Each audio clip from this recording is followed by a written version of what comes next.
Les conditions d'acceptation des livrables sont très importantes, en particulier dans le cadre de prestations externalisées.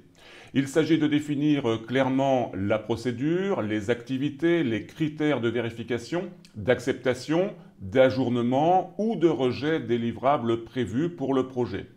Voyons ce que nous propose PM Square sur ce point. Voici tout d'abord le positionnement du plan d'acceptation des livrables dans le paysage des documents de la phase de planification. Vous voyez que ce plan d'acceptation des livrables est complété d'une liste de contrôle d'acceptation des livrables qui sera utilisée dans le cadre de la surveillance et du contrôle du projet.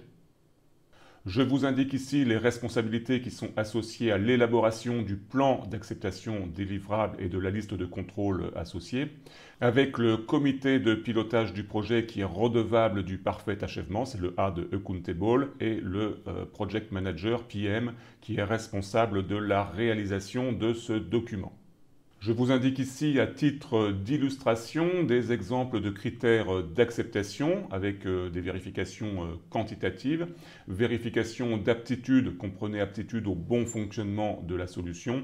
Vérification de services réguliers. Notez que ces conditions d'acceptation sont souvent rédigées dans les contrats avec des pénalités en cas de manquement, par exemple par jour de retard.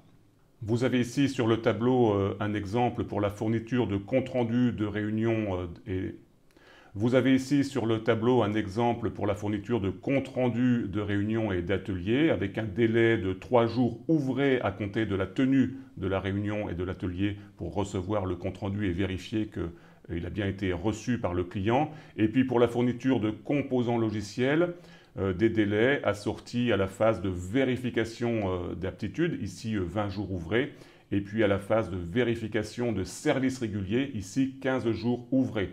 Notez bien cette notion de jours ouvrés et non pas de jours calendaires. C'est important de bien le préciser à chaque fois pour que les parties prenantes se comprennent sur ce sujet. Voici maintenant donc les modèles de documents qui sont associés au plan d'acceptation des livrables avec sa liste de contrôle en version française et en version anglaise. Vous avez ici le sommaire du plan d'acceptation des livrables avec les différentes rubriques qui définissent les objectifs de l'acceptation, les critères et les activités d'acceptation, les modalités d'acceptation ou de rejet et puis la note d'acceptation finale pour le projet.